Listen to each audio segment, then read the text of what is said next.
and welcome back to America's News Now with your hosts Annika Weimer, Ashley Mosser, and Kirsten Sinclair. Tonight we are doing a special about the Philippine-American War, which has been going on for almost 3.5 years as of today. Prior to the war, the Philippines had been a Spanish colony since 1571. However, around the late 1800s, the U.S. government sought out an overseas empire. In 1896, a revolution broke out in the Philippine Islands. Led by Emilio Aguinaldo, the Filipinos fought a guerrilla war for 2.5 years. Following the revolution, the Filipinos found themselves as allies of the United States. Soon after, the United States became involved in a war with Spain in what was known as the Spanish-American War and took place in 1898. When Spain lost the war, they were forced to sign the Treaty of Paris and transfer Philippine sovereignty to the U.S. However, the Philippines refused to recognize this. This caused tension between the U.S. and Filipino forces closest to Manila, the capital of the Philippines, but the American government decided to keep the Philippines as a colony. This angered the Filipino people because they no longer had their freedom. And here's Kirsten more on who declared the war. The fighting began on August 12, 1898. American forces captured the city of Manila during the Battle of Manila. After the battle, the U.S. established the United States military government of the Philippine Islands with Major General Wesley Merritt as the first American military governor. On the night of February 4, 1899, an American sentry shot and killed a Filipino man. This incident was considered the start of the Philippine-American War. Advanced American technology forced Filipino troops away from Manila, and President Aguinaldo's government had to move from city to city as the military tension escalated. He led the resistance against the Americans and retreated to northern Luzon. On the 13th of November, 1899, Emilio Aguinaldo disregarded the regular Filipino army and came to the conclusion that from this day forward, they would use guerrilla warfare as a new strategy. Now off to Ashley so she can discuss the parties involved. The war is between the U.S. and the Filipinos. During the war, the U.S. had the United States military government of the Philippine Islands and the United States Army. The United States military government's population was about 7,300,000 people before the war. The United States Army had a size of 990,000 people, which consisted of 460,000 active personnel and 530,000 reserve and National Guard personnel. The parties involved on the Filipino side was the Philippine Republic Army, the Republic of Negros, and Republic of Zambogana. And for a limited time, they got help from the Empire of Japan. The size of the Philippine Republican Army ranged from 80,000 to 100,000 in 1898 before the war. These numbers have declined dramatically since the war has started, obviously. Thank you for watching. We will be right back.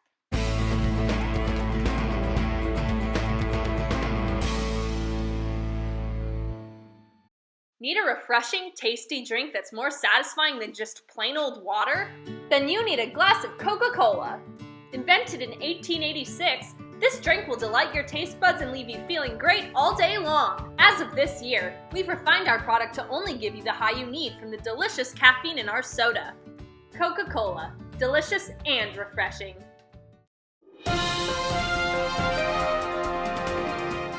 Welcome back to our special about the Philippine-American War.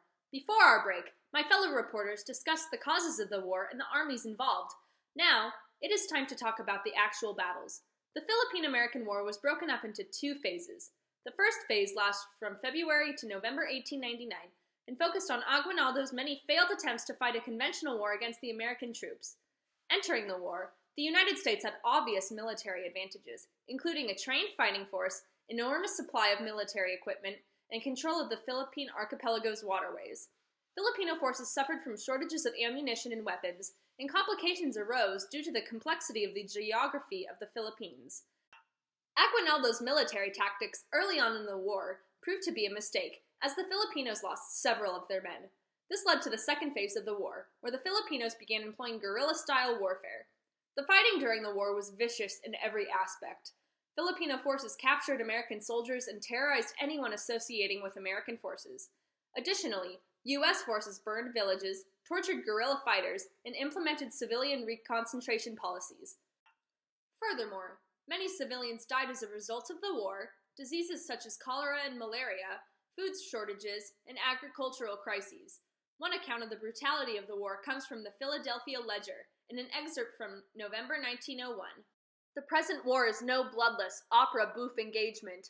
Our men have been relentless, have killed to exterminate men, women, children, prisoners, and captives, active insurgents and suspected people from lads of 10 up, the idea prevailing that the Filipino as such was little better than a dog. Our soldiers have pumped salt water into men to make them talk, and have taken prisoners people who held up their hands and peacefully surrendered. And an hour later, without an atom of evidence to show that they were even insurrectos, stood them on a bridge and shot them down one by one, to drop into the water below and float down, as examples to those who found their bullet-loaded corpses. On February 8, 1901, 6 guerrillas led by Cecilio Segismundo surrendered to the Americans. Their surrender aided General Frederick Funston of the U.S. in successfully capturing Emilio Aguinaldo, and he began formulating a plan. On March 23, 1901, Aguinaldo was captured by American forces led by Funston in Palanan, Isabela, the day after Aguinaldo's birthday. On March 25th, Aguinaldo and 3 of his men were marched to the Palanan Bay and taken to Manila Bay aboard the Vicksburg.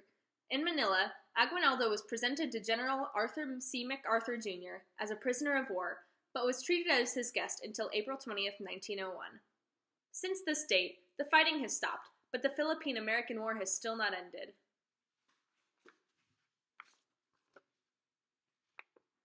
I have just received an urgent update regarding the Philippine-American War. Let me consult with my fellow reporters to discuss this update.